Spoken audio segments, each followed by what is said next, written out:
bwiza ni ikintu cyane tugenderaho umunsi ku wundi.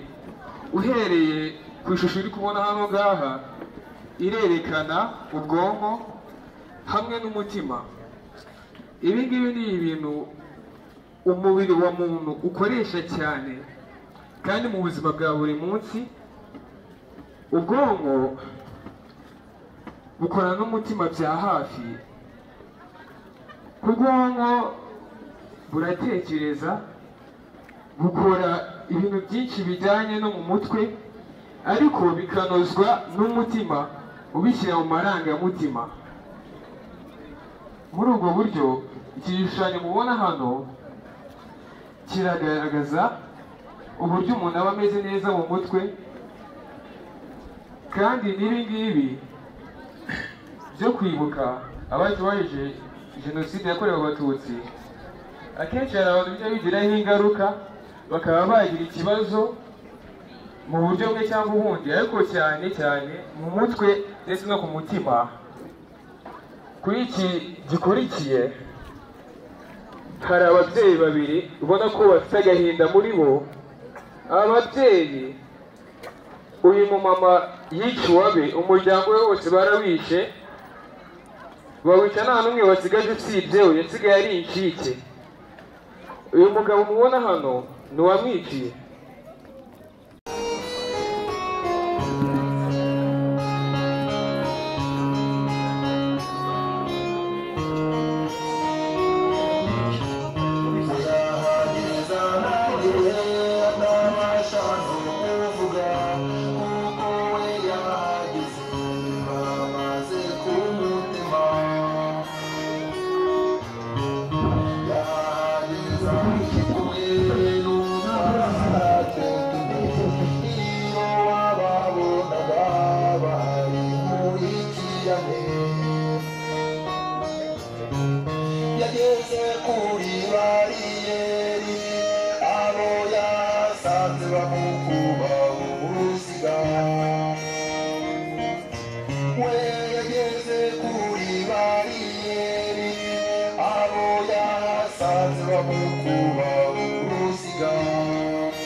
ariko mundekera abana niba namwe muri ababyeyi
kavugaga